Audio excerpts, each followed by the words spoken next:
Apa keadaannya sekarang? Ekonomi negara kukuh dan berdaya tahan. Kita mencatat pertumbuhan 2025 4.4% bagi separuh pertama 2025 dan suku ketiga 5.2%. Pertumbuhan keseluruhan tahun ini berpotensi mencapai paras yang lebih tinggi daripada yang diunjurkan. Begitu juga saya jelaskan tentang per kapita meningkat RM54,793 ketimbang lebih tinggi daripada tahun sebelumnya.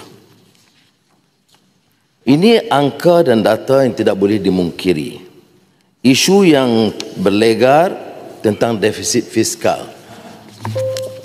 Bila kita ambil alih defisit fiskal 5.5%.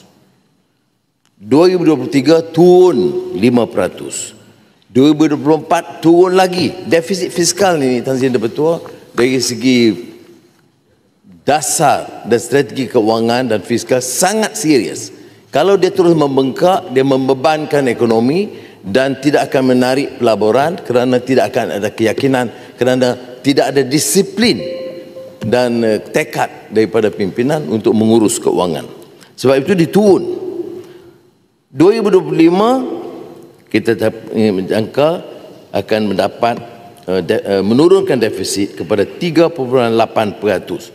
Mana dalam masa hampir 3 tak sampai 3 tahun dia turun dari 5.5% kepada 3.8%. Dan bagi 2026 kita jangka kekal menurun, trend menurun dengan 3.5%.